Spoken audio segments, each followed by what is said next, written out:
तुम्ही देखील माझ्याद्वारे निर्माण केलेले जीव आहात. गुरुर्ब्रह्मा गुरुर्विष्णू गुरुर्देवो महेश्वरः गुरु साक्षात् परब्रह्म तस्मै श्री गुरुवे नमः.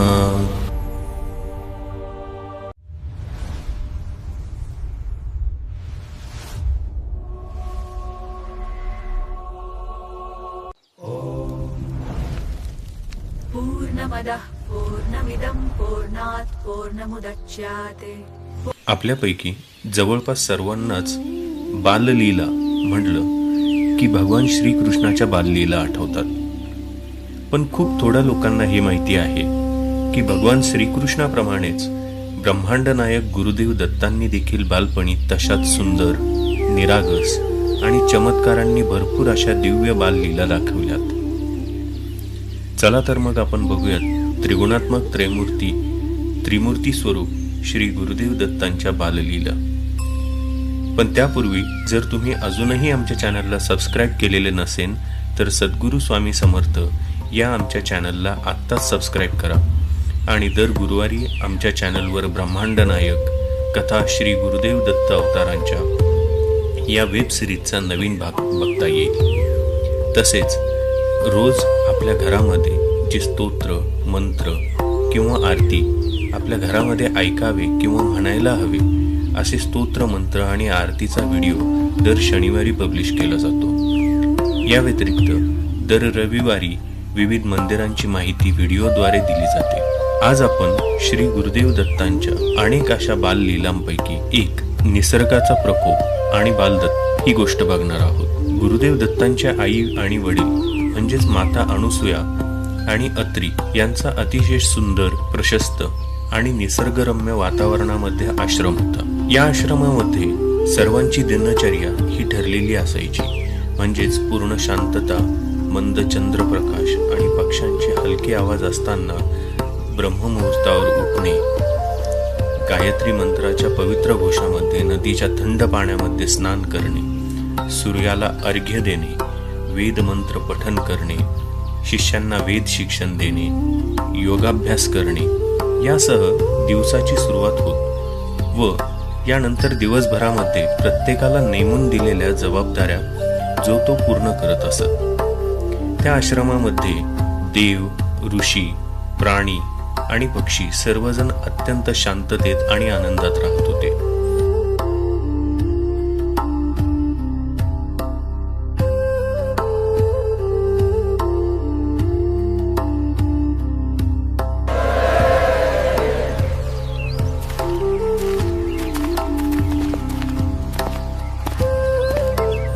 माता अनुसूया आणि अत्री यांच्या आश्रमाचे सर्वात मोठे आकर्षण होते ते म्हणजे लहानसे तेजस्वी निरागस बालक बालदत्त.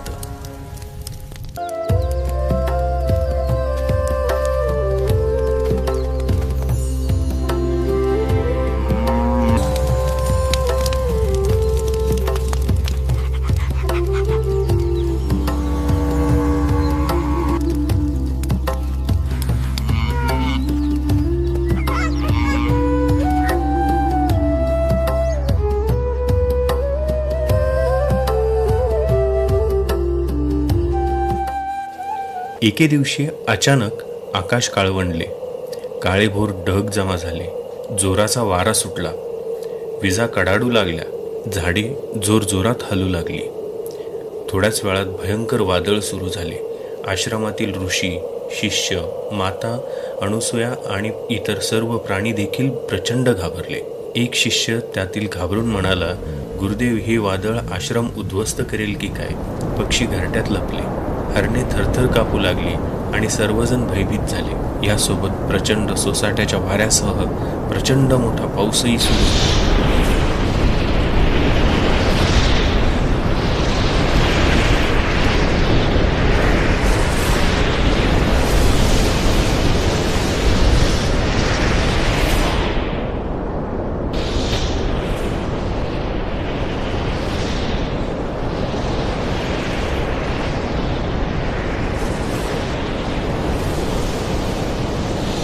त्यावेळी बालदत्त आश्रमाच्या अंगणात शांतपणे उभे होते.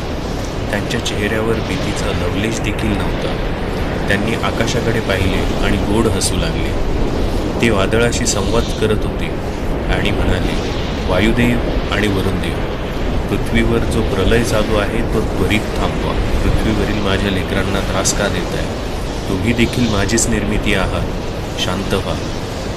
पृथ्वीवरील समतोल राखण्यासाठी वेळप्रसंगी प्रलय आणण्याची शक्ती तुम्हाला दिलेली आहे, हे लक्षात ठेवा. यावर वायुदेव आणि वरुणदेव या दोघांनीही प्रकट होऊन गुरुदेव दत्तात्रेयांची माफी मागितली. हे वरुणदेव आणि वायुदेव, पृथ्वी तलावर जो प्रलय चालू आहे तो त्वरित थांबवा. तुम्ही देखील माझ्याद्वारे निर्माण केलेले जीव आहात.